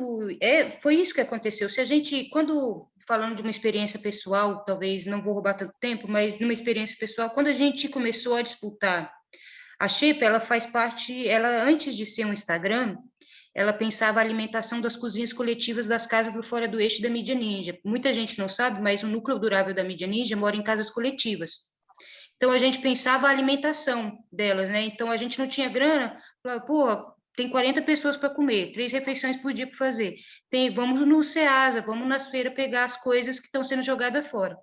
E aí a gente começou a ter uns insights sobre a disputa da alimentação nessas idas do Ceasa, a gente via, tem muita comida sendo jogada fora, tem muita gente passando fome, as mulheres que estão aqui pegando comida são negras, não tem homem vindo pegar comida, a maioria, então a gente foi começando a pensar a disputa alimentar. E aí a gente viu que, assim como a gente fazia a disputa da comunicação, que é uma espinha dorsal da estrutura da nossa sociedade, a alimentação também é. E, putz, que às vezes para, pensa e fala, nossa, não é uma disputa qualquer, a disputa da alimentação é muito pesada. É muito treta, porque ela vai estar conectada com as terras, ela vai estar conectada com todos os tipos de exploração. Talvez o veganismo traz isso muito forte, mas quando a gente passa para entender a alimentação, a disputa alimentar, você dá um choque na realidade, você fala, se mudar isso, vai mudar tudo. Exatamente, esse Não é o é grande uma. ponto. Não estamos falando Concordo só do plenamente. Acho que essa é a acesso, é de. grande conclusão, né? Mudando isso, muda tudo. Muda tudo, muda a lógica de tudo. Você foi no X da questão, realmente. Porque é uma lógica, né? A gente vê a alimentação como propriedade, e aí o individualismo, quando você vai lutar para a sobrevivência, então para sobreviver o outro não tem que comer, você pode comer, o outro não. Então a gente foi moldado nesse sistema. Então é muito profundo a disputa, talvez, e não é, e pegando a xepa, por exemplo, quando a gente começa em 2019 foi quando a gente sai das nossas casas e fala, oxe, a gente já criou uma tecnologia interessante para replicar para a galera. Como que é viver com 40 pessoas e todo mundo ter acesso ao mesmo prato de comida, ter acesso ao armário, tudo, enfim, o compartilhamento da alimentação. E aí, quando a gente começa em 2019, vai ali para... Só que o grande boom das nossas redes foi durante a pandemia, né? E hoje principalmente. E aí, dentro dessa caminhada, a gente vê o que as tiazinhas da quebrada estão muito preocupadas em saber de onde está vindo a comida delas. É legal a gente falar para a galera que estuda nutrição, mas o foco também é falar com as tiazinhas da quebrada, são as maiores vítimas dessa parada toda. Então, nunca antes na história recente da nossa geração teve essa abertura e esse interesse. Então, esse momento que a gente está vivendo hoje é muito importante. Talvez a gente vai conseguir sentir e visualizar isso que está sendo gerado daqui a alguns anos. Mas falar que as pessoas... Hoje, eu acho que não tem ninguém que pensa que... Só a galera que está do outro lado ali. Mas tem muito questionamento de onde está vindo a nossa comida, por que fulano passa fome, por que ciclano passa fome, e por que tem uma galera que está rica aí. Da forma mais empírica. Eu acho que em cima do empírico que a gente vai fazer a revolução. Sim, eu tinha comentado com você e volto a falar, assim, eu acho que um grande legado, né, dos governos do PT nem foram as políticas públicas, né, que foram desmontadas, mas foi ter colocado a fome nesse lugar político e que a gente segue mantendo, né? Ou seja, não naturalizar, não naturalizar. Então, muita coisa foi feita que foi desmontada, mas o legado, ao meu ver, é esse, né? A fome é a política, que é o lema do curso, né? Que eu acho que é bem isso mesmo. E é isso, afeta todos, e a gente tem que pensar sobre isso. Perfeito. Pessoal, eu acho que eu falei muito, desculpa, mas eu vou retomar aqui. Não teve muitas perguntas nesse nosso diálogo. Eu acho que a gente pode ir caminhando para algumas considerações finais, e se você quiser falar, é super bem-vindo. Vou dar uma adentro em relação aos certificados. A gente mandou aqui o formulário para a galera preencher com seus dados, mas quem precisar e quem não perdeu esse formulário, pode mandar um e-mail para a Xepa, que a gente responde. E outra coisa também é que da gravação da última aula a gente fez via YouTube da Mídia Ninja, essa não, mas todas vão ficar gravadas. Até na segunda-feira a gente manda toda a gravação com toda a referência bibliográfica e outras informações também, e que a gente falou aqui na aula. Então, quem não pôde acompanhar, vai acompanhar pelo gravado. E aí a gente envia o e-mail com o link da aula, com tudo, só que para muita gente está chegando pelo spam. Então, a gente abriu alguns canais no WhatsApp para a galera ficar ali, porque é um contato mais direto e rápido. Então, eu vou, esse final de semana, mandar por um, para quem ainda não faz parte dos grupos, o link desses canais. Fim, Ives, Ive. Não, eu queria agradecer de novo a presença de todo mundo, quem ficou até agora, a mediação da Bianca. E é isso, né? Eu espero que vocês continuem aí no curso. Tem muita coisa para algumas aulas ainda, acho que 4 aulas, né? Mas então tem muita coisa para debater, vários pontos de vista aqui para discutir. Acho que é isso. Volto, o legado para mim é esse, que a gente não pode naturalizar a fome. Temos que pensar coletivamente. E eu encerro com uma frase da Bianca, maravilhosa: se muda isso, se muda a fome, muda tudo. Então, pensar isso, esse eixo central da nossa sociedade, e pensar, né, acho que a partir da minha fala aqui, eu botei essa pulga atrás da orelha de vocês, pensar como formas desse protagonismo das mulheres poder ser usado nessa transformação e não para reiterar uma lógica precária de sobrevivência, né? Como a gente pode pensar transformações a partir de novas práticas. É isso, gente. Beleza. Boa noite. Boa noite. Vai deixar, vai rolar uma playlist, quem quiser fumar um cigarro, beber aquelas, né, contradição, beber uma cervejinha, pode fazer isso ouvindo uma playlist da hora, que também vai ser compartilhada no e-mail de vocês, tá bom? Ive, muito, muito obrigada. Está sendo um processo muito rico para a gente também, porque a gente vai se formando, a gente veio do processo empírico e ouvindo vocês, professores, a gente vai pegando a parte teórica do bagulho todo. E aí, é isso, pessoal. Muito obrigada. Boa noite, gente. Boa noite. Carnaval do Brasil. É uma afoxé que desfila com uma imagem de Gandhi iluminada na frente, um camelo de mentira, tocam e cantam